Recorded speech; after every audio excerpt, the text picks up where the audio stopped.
Friends, आज की इस वीडियो में भूगोल के 55 प्लस क्वेश्चन को सॉल्व करना है, जहां पर चट्टानें, ज्वालामुखी, भूकंप, महाद्वीप, पर्वत श्रेणियाँ, पठार, घाटियाँ आदि संबंधित आपके क्वेश्चन हैं जो कि बहुत ही महत्वपूर्ण हैं।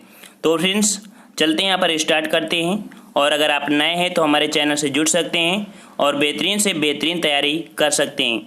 क्वेश्चन आपका जो कि चट्टानों से है। पहला क्वेश्चन कह रहा है, बलुआ पत्थर एक परतदार चट्टान है क्योंकि वह कैसे बनती है? ऑप्शन राइट सी हो जाएगा, पानी के नीचे बनती हैं। क्यों बनती हैं? तो देखिए, मरुस्थल में तो बनेंगी नहीं परतदार, ठीक है ना। गर्मी से, अगर गर्मी की बात करें, ताप और दाब से, तो आपके रूपांतरित हो जाएंगी।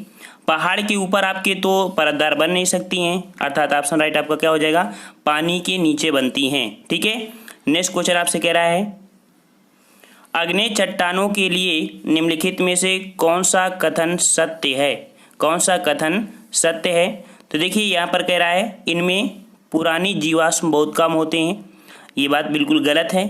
दूसरा आपसे कह रहा है कि वे जल के लिए सरंध्र होती हैं। ये भी गलत आपका बात है। और तीसरा आपसे कह रहा है कि वे क्रिस्टली तथा अक्रिस्टली दोनों ही होती हैं, अर्थात ऑप्शन राइट आपका सी हो जाएगा कि जो भी आग्नेय सेल होती हैं वो आपके पत्थरों के रूप में क्रिस्टली और अक्रिस्टली दोनों रूप में ही पाई जाती हैं। नेक्स्ट क्वेश्चन आपसे कह रहा है, अधोलिखित अर्थात नीचे लिखी कौन सी चट्टान में जीवाश्म नहीं पाए जाते हैं? तो जीवाश्म किस प्रकार के चट्टान में नहीं पाए जाते हैं? ऑप्शन राइट आपका हो जाएगा बी नंबर, ग्रेनाइट, अर्थात ग्रेनाइट में आपके किसी भी प्रकार के जीवाश्म नहीं बनते हैं, ठीक है ना। नेक्स्ट क्वेश्चन की ओर आते हैं। क्वेश्चन आपसे कह रहा है कि रूपांतरित चट्टानों की उत्पत्ति किन चट्टानों से होती है? अर्थात यहाँ पर ऑप्शन आपको खाली स्थान बनना है कि रूपांतरित चट्टानों की उत्पत्ति किस प्रकार के शैलों से होती है, किस प्रकार के चट्टानों से होती है? ऑप्शन राइट आपका यहाँ पर सी हो जाएगा, आग्नेय तथा तलछटी दोनों से होती है, ठीक है। अर्थात कह सकते हैं जो आग्नेय शैल होती है और तलछटी, या कह सकते हैं रूपांतरित, इनमें ताप और दाब जब मिलाते हैं तो आपकी रूपांतरित या कायांतरित चट्टानों का निर्माण होता है। ऑप्शन राइट आपका सी हो जाएगा। नेक्स्ट क्वेश्चन आपसे कह रहा है कि निम्न में से कौन सा रूपांतरित चट्टानों का उदाहरण नहीं है? रूपांतरित, तो देखिए, आपका जो संगमरमर है ये तो रूपांतरित आपका होता है, क्योंकि जो चाक होती है, ठीक है, चाक होती है, उसका जो परिवर्तन होता है संगमरमर में हो जाता है, ठीक है ना। और आपका जो क्वार्टज होता है, अर्थात जो बलुआ पत्थर होते हैं या छोटे छोटे कण होते हैं, उनका ताप और दाब परिवर्तन होकर क्वार्टज बनता है, ठीक है। जो बालू होती है उसका आपका क्वार्टज बनता है, जो कि आपकी रूपांतरित हो जाएगी। वैसे आपकी स्लेट है, ठीक है, स्लेट भी आपकी कैसी होती है, एक आपकी रूपांतरित में आती है। और आपका जो डी नंबर है, ग्रेनाइट, ये ग्रेनाइट आपकी आग्नेय शैल होती है, तो ऑप्शन राइट आपका यहाँ पर डी हो जाएगा, ठीक है फ्रेंड्स। अब यहाँ पर पढ़ेंगे हम लोग ज्वालामुखी संबंधित क्वेश्चन, जो कि काफ़ी अच्छे क्वेश्चन हैं। नेक्स्ट क्वेश्चन आपसे कह रहा है, ज्वालामुखी से सबसे अधिक कौन सी गैस निकलती है? तो याद रखना, जो ज्वालामुखी होती है उसमें सबसे ज़्यादा जो आपकी गैस निकलती है, जलवाष्प निकलती है। क्या निकलती है? जलवाष्प निकलती है। नेक्स्ट क्वेश्चन की ओर आते हैं। क्वेश्चन आपसे कह रहा है, पृथ्वी के अंदर पिघले पदार्थ को क्या कहते हैं? तो पृथ्वी के अंदर जो पिघला पदार्थ होता है उसे हम लोग क्या बोलते हैं? बोलते हैं मैग्मा, ठीक है, मैग्मा। मान लीजिए आपका यह ज्वालामुखी है, ज्वालामुखी के नीचे आपका जो भरा होता है उसे मैग्मा कहते हैं। जैसे ही ये बाहर निकलता है और धीरे धीरे ठंडा होकर जमने लगता है, उसे हम लोग लावा कहते हैं, ठीक है ना। तो यहाँ पर आपका कह रहा है पृथ्वी के अंदर पिघले पदार्थ को क्या बोलते हैं? मैग्मा बोलते हैं। ऑप्शन राइट आपका डी हो जाएगा। नेक्स्ट कह रहा है आपसे कि लावा के ठोस होने के फलस्वरूप पृथ्वी के अंदर निर्मित चट्टानों को क्या कहते हैं? अर्थात जो लावा होता है ठोस होने के बाद वो पृथ्वी के अंदर ही चट्टानें निर्मित कर देता है। इस प्रकार की चट्टानों को क्या कहते हैं? तो उनको बोलते हैं प्लूटोनिक चट्टानें। क्या बोलते हैं? प्लूटोनिक चट्टानें। नेक्स्ट कह रहा है आपसे कि ज्वालामुखी उद्गार नहीं होते हैं। तो ज्वालामुखी आपके किस सागर में, अर्थात ये ज्वालामुखी कहाँ पर उद्भव नहीं होते हैं? तो ये आपकी जो होते हैं कहाँ पर? बाल्टिक सागर में, ठीक है, बाल्टिक सागर में आपके ज्वालामुखी नहीं होते हैं। और एक आपका महाद्वीप है जो ऑस्ट्रेलिया महाद्वीप में है, तो ऑस्ट्रेलिया महाद्वीप में किसी प्रकार के ज्वालामुखी नहीं पाए जाते हैं। आपके भारत की बात करें तो भारत में आपके दो ज्वालामुखी हैं, एक आपका प्रसुप्त ज्वालामुखी जिसे बोलते हैं नारकोडम, और एक आपका सक्रिय ज्वालामुखी है जिसे बैरन ज्वालामुखी के नाम से जानते हैं, ठीक है ना, जो अंडमान निकोबार द्वीप समूह में आपके दोनों ही पाए जाते हैं। नेक्स्ट कह रहा है माउंट एटना है, माउंट एटना है तो ये आपका क्या है, एक प्रकार का ज्वालामुखी है। कैसा है, ये आपका ज्वालामुखी है। नेक्स्ट कह रहा है आपसे ज्वालामुखी पर्वत माउंट सेंट हेलेंस कहाँ पर स्थित है। ये क्वेश्चन आपका एनटीपीसी में पूछा गया है, ठीक है ना। तो माउंट सेंट हेलेंस है ये आपका ज्वालामुखी कहाँ पर पड़ता है। ऑप्शन राइट होगा डी हो जाएगा, संयुक्त राज्य अमेरिका, ठीक है, संयुक्त राज्य अमेरिका में ज्वालामुखी पर्वत आपका माउंट सेंट हेलेंस पड़ता है। नेक्स्ट कह रहा है मौना लोआ, मौना लोआ जो कि एक सक्रिय ज्वालामुखी है और ये आपका कहाँ पड़ता है, ये आपका है हवाई द्वीप। हवाई द्वीप से एक क्वेश्चन बनता है कि प्रशांत महासागर का चौराहा किसे बोलते हैं, तो आपके हवाई द्वीप को ही बोलते हैं, जो कि अमेरिका के अधिकार में है आपका हवाई द्वीप, ठीक है ना। यहाँ पर एक पॉइंट आता है अलास्का, तो अलास्का कभी रूस का भाग हुआ करता था, लेकिन अमेरिका ने इसे खरीद लिया और ये आपका अमेरिका का भाग होने लगा है, ठीक है ना। नेक्स्ट क्वेश्चन आपसे कह रहा है मौना लोआ उदाहरण है। अभी उसी क्वेश्चन जो आया था वही है कि मौना लोआ जो है एक प्रकार का सक्रिय ज्वालामुखी है। कैसा है, सक्रिय ज्वालामुखी है मौना लोआ, जो कि आपके हवाई द्वीप में है। नेक्स्ट कह रहा है अफ्रीका का सर्वोच्च पर्वत शिखर माउंट किलिमंजारो अवस्थित है। तो ये कहाँ पर आपका है, जो अफ्रीका में है आपका माउंट किलिमंजारो, जो कि आपका एक शांत ज्वालामुखी है। ये है कहाँ पर, आपके किस देश में पड़ता है। 153 का ऑप्शन राइट आपका हो जाएगा सी नंबर, तंजानिया में, ठीक है। कहाँ पर है, तंजानिया में है। नेक्स्ट क्वेश्चन को आते हैं। क्वेश्चन आपसे कह रहा है किलिमंजारो है एक, तो किलिमंजारो आपका क्या है, ये आपका एक ज्वालामुखी है, ठीक है, क्या है, ज्वालामुखी। नेक्स्ट आपसे कह रहा है कि निम्नलिखित ज्वालामुखियों में से किसे भूमध्य सागर का प्रकाश स्तंभ कहा जाता है, ठीक है। भूमध्य सागर का प्रकाश स्तंभ तो किसे बोलते हैं, एक लिपारी द्वीप पड़ता है यहीं पर, तो आपका वहीं पर स्थित है आपका कौन सा, स्ट्राम्बोली, ठीक है। स्ट्राम्बोली में आपका लिपारी द्वीप पड़ता है।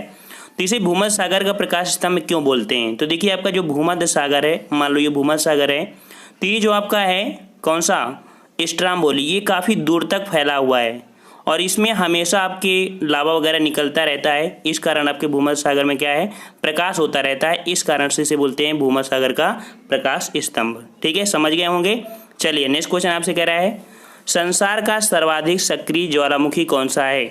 तो सर्वाधिक सक्रिय ज्वालामुखी 156 का ऑप्शन राइट हो जाएगा, किलामू। कौन सा है, किलामू। पड़ता कहाँ पर आपका, तो किलामू पड़ता है आपका हवाई द्वीप में। कहाँ पड़ता है, हवाई द्वीप में पड़ता है। नेक्स्ट क्वेश्चन आपसे कह रहा है रिएक्टर पैमाने का उपयोग होता है नापने के लिए, अर्थात क्या मापने के लिए रिएक्टर पैमाने का उपयोग करते हैं। ऑप्शन राइट आपका हो जाएगा भूकंप की तीव्रता मापने के लिए रिएक्टर पैमाने का प्रयोग करते हैं। देखिए जो आपका रिएक्टर पैमाना होता है उसमें 9 डिजिट होते हैं, अर्थात आपके यहाँ से कह सकते हैं 0 से लेके 9 तक आपकी स्केल होती है, वहाँ पर आपके बने होते हैं 9 स्केल की आपकी बनी होती है। जो आपकी स्केल होती है उससे आपकी भूकंप की तीव्रता मापते हैं और प्रत्येक 1 पॉइंट बढ़ने पर उससे 10 गुना ज़्यादा विनाशकारी आपके भूकंप आते हैं। नेक्स्ट क्वेश्चन आपसे कह रहा है सेस्मोमीटर मापता है। तो जो सेस्मोमीटर होता है वो क्या मापता है, आपका भूकंप मापता है, ठीक है, क्या मापता है, भूकंप मापता है। नेक्स्ट कह रहा है आपसे कि निम्नलिखित शब्दों में सुनामी शब्द किस भाषा से संबंधित है। तो जो सुनामी शब्द है ये किस भाषा से है, 159 का ऑप्शन राइट आपका यहाँ पर हो जाएगा बी नंबर, जापानी। अर्थात जो सुनामी लहरें होती हैं ये समुद्र के ऊपरी हिस्से में चलती हैं और उन्हीं के तटों के नाम से इसको जापानी शब्द भी दे दिया गया है नाम। नेक्स्ट कह रहा है आपसे महाद्वीपीय अर्थात भारतीय उपमहाद्वीप का उत्तर पश्चिम प्रदेश भूकंप ग्रहणशील है, जिसका कारण है, ये कारण ये है कि जो आपकी प्लेट है अर्थात प्लेट टेक्टोनिक क्रिया, ठीक है, प्लेट टेक्टोनिक क्रिया अर्थात जो प्लेटें होती हैं उनके टकराने की वजह से ही आपका भूकंप वगैरह आता है। जैसे कि आपकी भारतीय प्लेट एशियाई प्लेट की तरफ उत्तर की ओर अर्थात आपकी 5 सेंटीमीटर की रफ्तार से बढ़ रही है, ठीक है। नेक्स्ट क्वेश्चन की ओर आते हैं जो कि महाद्वीप से संबंधित क्वेश्चन आपका आ गया है कि निम्नलिखित में से कौन महाद्वीपीय क्षेत्र के अनुसार सबसे बड़ा है, अर्थात सबसे बड़ा महाद्वीप आपसे पूछा है। तो सबसे बड़ा महाद्वीप आपका इनके अकॉर्डिंग आपका कौन हो जाएगा, अफ्रीका, ठीक है, अफ्रीका। वैसे आपका जो सबसे बड़ा होता है एशिया, फिर अफ्रीका, उत्तरी अमेरिका, दक्षिणी अमेरिका, फिर इसके बाद आपका कौन सा होता है आपका अंटार्कटिका होता है, फिर यूरोप, फिर आपका ऑस्ट्रेलिया। तो सबसे बड़ा आपका एशिया और सबसे छोटा आपका ऑस्ट्रेलिया। लेकिन इस ऑप्शन में आपको कौन लगाना है? अफ्रीका महाद्वीप। ठीक है। नेक्स्ट क्वेश्चन आपसे कह रहा है निम्न में से सबसे छोटा महाद्वीप कौन सा है? तो अभी हमने बताया था कि कौन सा है आपका ऑस्ट्रेलिया महाद्वीप है। ऑप्शन राइट आपका डी हो जाएगा। नेक्स्ट कह रहा है आपसे कि विश्व के 2 सबसे छोटे महाद्वीप। तो विश्व के सबसे छोटे महाद्वीप जो कि आपको छोटे से क्रम में आपको लगाना पड़ेगा। तो इसमें आपका जो ऑस्ट्रेलिया है और उसके बाद आपका यूरोप, अर्थात सबसे छोटा ऑस्ट्रेलिया है, फिर उसके बाद आपका यूरोप, फिर इसके अगर होता तो आपका हो जाता अंटार्कटिका, फिर दक्षिण अमेरिका, उत्तरी अमेरिका, मतलब विपरीत क्रम हो जाता है। ठीक है। नेक्स्ट कह रहा है कि निम्नांकित महाद्वीपों में किसमें प्रति व्यक्ति भूमि सर्वाधिक है? तो प्रति व्यक्ति के हिसाब में जो भूमि है वो आपकी कहाँ पर है? सर्वाधिक आपके ऑस्ट्रेलिया महाद्वीप में पड़ती है। यहाँ पर आपकी जनसंख्या बहुत ही कम है, लेकिन यहाँ पर उसके अकॉर्डिंग आपकी देखा जाए तो ज़मीन ज़्यादा है। ठीक है ना। नेक्स्ट क्वेश्चन की ओर आते हैं। क्वेश्चन आपसे कह रहा है कि निम्नलिखित में से कौन सा महाद्वीपीय संसार में सर्वाधिक माध्य ऊंचाई वाला है? तो सर्वाधिक माध्य ऊंचाई वाला आपका ये महाद्वीप कौन सा हो जाएगा? ए नंबर आपका दक्षिणी ध्रुव अर्थात अंटार्कटिका। ये आपका है जो कि कह सकते हैं कि सर्वाधिक ऊंचाई माध्य वाला है। ठीक है। 65 का ऑप्शन आपका हो जाएगा ए नंबर। नेक्स्ट कह रहा है आपसे पर्वत चोटियाँ। विश्व की सबसे ऊंची चोटियाँ किस प्रकार के पर्वतों में पाई जाती हैं? ये क्वेश्चन आपके पीसीएस एग्जाम 2018 में इसी से रिलेटेड आपको क्वेश्चन आया था। तो विश्व की सबसे ऊंची चोटियाँ किस प्रकार के पर्वतों में पाई जाती हैं? तो ऑप्शन राइट आपका यहाँ पर हो जाएगा जो नवीन मोड़दार आपके पर्वत हैं। जैसे कि आपका सबसे युवा आपका जो पर्वत है आपका हिमालय पर्वत है, और हिमालय पर्वत की सबसे ऊंची चोटी जो है, ठीक है, समझ गए होंगे, तो वो आपका जो चट्टान है अर्थात ये पर्वत है आपका नवीन मोड़दार है। जैसे कि मान लीजिए आपका हिमालय पर्वत हो गया, वैसे आपका दक्षिण अमेरिका का एंडीज पर्वत हो गया। ठीक है ना। और आपका रॉकी पर्वत जो कि आपका उत्तरी अमेरिका में पड़ता है, ये सभी आपके हैं, ये आपके नवीन मोड़दार ही वाले हैं, और इन्हीं में सबसे ऊंची ऊंची चोटियाँ पाई जाती हैं। नेक्स्ट क्वेश्चन को आते हैं। क्वेश्चन कह रहा है विश्व की सर्वाधिक लंबी पर्वत श्रृंखला है। तो विश्व की सबसे लंबी पर्वत श्रृंखला की बात किया है, ये आपकी है एंडीज पर्वत। एंडीज पर्वत कहाँ पड़ता है आपका? ये दक्षिण अमेरिका में है, और ये ऊपर से कोलंबिया से स्टार्ट होता है और नीचे तक आपका ये एंडीज पर्वत आपकी बनी, अर्थात सबसे लंबी पर्वत श्रृंखला आपकी एंडीज पर्वत की है। ठीक है। नेक्स्ट कह रहा है एंडीज पर्वत श्रेणी निम्नलिखित में से किस महाद्वीप में है? तो सिंपल से वही क्वेश्चन आपका आ गया। 168 का ऑप्शन क्या हो जाएगा आपका? सी नंबर दक्षिण अमेरिका में है। नेक्स्ट कह रहा है आपसे कि दक्षिणी आल्पास पर्वतमालाएँ स्थित हैं। तो दक्षिणी आल्पास जो पर्वतमालाएँ हैं ये आपका कहाँ पड़ता है? ऑप्शन आपका हो जाएगा न्यूजीलैंड। ठीक है। कहाँ पर है? न्यूजीलैंड में दक्षिणी आल्पास पर्वत की मालाएँ देखने को मिलती हैं। नेक्स्ट कह रहा है आल्पास पर्वत श्रेणी में से किस देश का हिस्सा नहीं है? अर्थात जो आल्पास पर्वत है इसका विस्तार कहाँ पर नहीं है? तो 170 का ऑप्शन राइट हो जाएगा आपका इंग्लैंड। अर्थात ये आल्पास पर्वत इंग्लैंड में नहीं है, लेकिन फ्रांस, ऑस्ट्रेलिया, जर्मनी आदि इसकी पर्वत श्रृंखलाएँ पाई जाती हैं। नेक्स्ट कह रहा है यूरोप की एक पर्वत श्रृंखला है यूरोप, और यूरोप की जो पर्वत श्रृंखला आपकी है आल्पास, अर्थात आल्पास जो पर्वत है वो यूरोप में आपका काफ़ी बड़ा है, और ये डिवाइड भी बनाता है आपके एशिया से, अर्थात एशिया और अफ्रीका का आपके यूरोप का डिवाइडिंग रेखा भी आपकी आल्पास भी पर्वत बनाता है। नेक्स्ट कह रहा है आपसे कि व्हाइट पर्वत पाए जाते हैं। व्हाइट पर्वत, तो व्हाइट पर्वत आपके कहाँ पर पाए जाते हैं? संयुक्त राज्य अमेरिका में। ऑप्शन राइट आपका डी हो जाएगा। नेक्स्ट कह रहा है भारत और म्यांमार के बीच सीमा निर्धारित करने वाली 3 पर्वत श्रेणियां हैं। तो ये 3 पर्वत श्रेणियां कौन सी हैं? ऑप्शन राइट आपका डी हो जाएगा, जो कि आपका बर्मीज, अराकान, योमा पर्वत आपकी हैं, जो कि भारत और म्यांमार के बीच सीमा रेखा बनाती हैं। ठीक है ना। भारत और म्यांमार की सीमा रेखा बनाती हैं। ये जो ग्रेट डिवाइडिंग रेंज है ये आपके पड़ती है ऑस्ट्रेलिया महाद्वीप में, जो कि एक कह सकते हैं ग्रेट डिवाइडिंग रेंज एक मूंगे की चट्टान है, औषधि जो औषध होती हैं वो कलेक्ट आपके हुए हैं। ठीक है ना। तो ये तो आपकी ऑस्ट्रेलिया में पड़ती है, और खासी, पटकाई और कमाई ये आपकी पड़ती है कहाँ पर?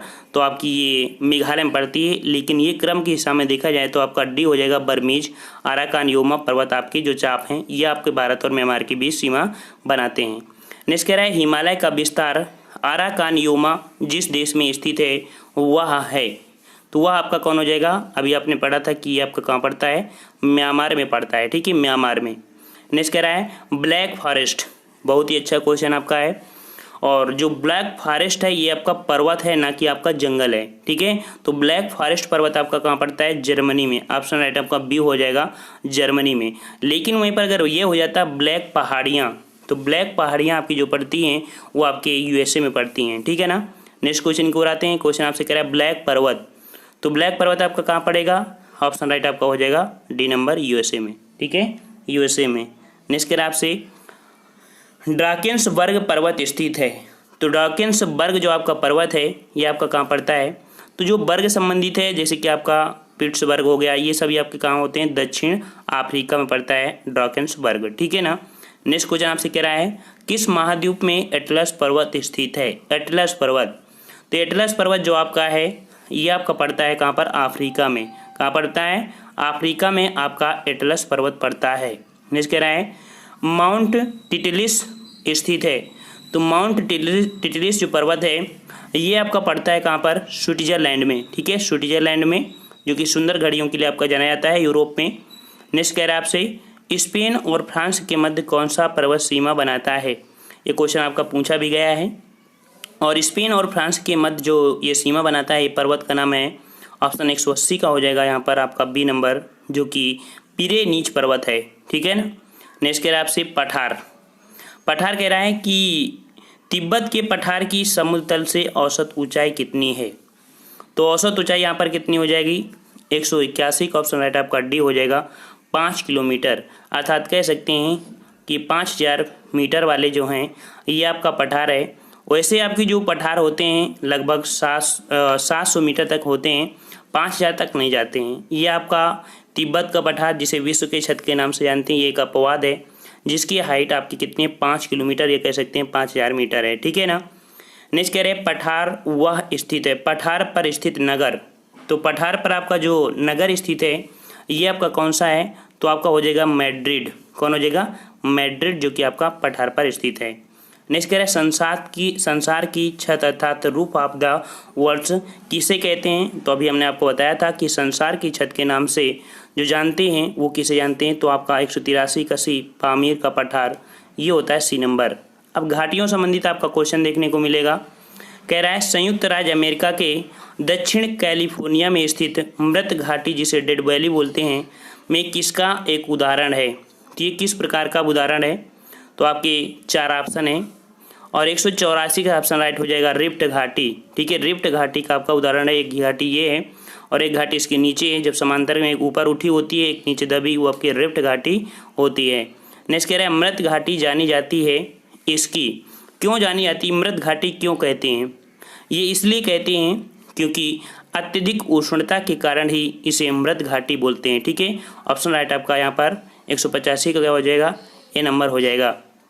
नेक्स्ट कह रहा है संयुक्त राज्य अमेरिका की डेड वैली अवस्थित है, तो ये डेड वैली अभी आपने पढ़ा कि कहाँ पर है? आपका कैलिफोर्निया राज्य में स्थित है। मतलब जो क्वेश्चन आपके पूछे जाते हैं, जितनी भी प्रकार से पूछे जाते हैं, सभी क्वेश्चन का आंसर आपको देखने को मिलता है। अब नेक्स्ट क्वेश्चन आपसे कह रहा है यहाँ पर पंजशीर घाटी, जो कि हमारा एक टेस्ट सीरीज चलाई गई है आपकी मास्टर टेस्ट सीरीज में, वहाँ पर ऐसे क्वेश्चन आपको देखने को मिलेंगे। बहुत ही अच्छी टेस्ट सीरीज है जो कि मॉर्निंग में आपको दी जाती है। कह रहा है पंजशीर घाटी स्थित है, ये कहाँ पर आपकी स्थित है? ऑप्शन राइट आपका यहाँ पर हो जाएगा सी नंबर, अफगानिस्तान में है। कहाँ पर है? अफगानिस्तान में आपकी पंजशीर घाटी स्थित है। नेक्स्ट कह रहा है आपसे कि संयुक्त राज्य अमेरिका में सिलिकॉन वैली, जो कि सिलिकॉन वैली अवस्थित है, कहाँ पर? 188 का ऑप्शन राइट आपका क्या हो जाएगा? यहाँ पर कैलिफोर्निया हो जाएगा, ठीक है ना। नेक्स्ट कह रहा है टेलर घाटी स्थित है, तो टेलर घाटी आपकी बहुत बार पूछा गया है। तो टेलर घाटी आपकी जो है 189 का ऑप्शन राइट आपका हो जाएगा बी नंबर, ये आपकी अंटार्कटिका में पड़ती है, ठीक है, अंटार्कटिका में पड़ती है। नेक्स्ट क्वेश्चन आपसे कह रहा है 190 नंबर कि ग्रेट आर्टिजन बेसिन किस देश में अवस्थित है? और ये भी क्वेश्चन आपका बहुत बार पूछा गया है। 190 का ऑप्शन राइट आपका हो जाएगा बी नंबर, ये आपका ऑस्ट्रेलिया में पड़ता है, ठीक है, ऑस्ट्रेलिया में। नेक्स्ट कह रहा है बृहद बेसिन अवस्थित है, तो ग्रेट बेसिन जिसे जानते हैं, तो ग्रेट बेसिन आपका है 191 का ऑप्शन राइट आपका ए नंबर यूएसए में स्थित है। ठीक है, यूएसए में। और नेक्स्ट क्वेश्चन आपसे कह रहा है कि राजाओं की घाटी अवस्थित है, राजाओं की घाटी अवस्थित है, ये कहाँ पर आपकी स्थित है? आपको कमेंट करके बताना है कि राजाओं की घाटी अवस्थित है कहाँ पर। आप ईसीएस एग्जाम की तैयारी कर रहे होंगे तो आपके ऐसे क्वेश्चन से वाकिफ़ होंगे। अगर वाकिफ़ नहीं हैं तो आपको अगले वीडियो में इस क्वेश्चन का आंसर देखने को मिलेगा, जहाँ पर हम लोग काफ़ी अच्छे क्वेश्चन पढ़ेंगे। और इस वीडियो का लास्ट क्वेश्चन आपका जो दिया है, अंधी घाटियाँ पाई जाती हैं, तो अंधी घाटियाँ आपकी कहाँ पर पाई जाती हैं? ऑप्शन राइट आपका हो जाएगा ए नंबर कस्टर्ड, आपकी जो प्रदेश होते हैं वहाँ पर आपकी अंधी घाटियाँ पाई जाती हैं। अगर आपको ये वीडियो अच्छा लगा है तो वीडियो को लाइक भी करिए और कमेंट वाला जो क्वेश्चन दिया उसको कमेंट करिएगा, ठीक है ना। और जो नेक्स्ट पार्ट लेके आएंगे तो आपका प्रदेश, मरुस्थल, घास, अंतर्राष्ट्रीय सीमा, देश की राजधानी, स्थल, उद्देश्य, ऐसे क्वेश्चन आपको जो कि बहुत ही महत्वपूर्ण है। ठीक है फ्रेंड्स, तो हम लोग मिलते हैं एक नए वीडियो के साथ। तब तक के लिए धन्यवाद। जय हिंद।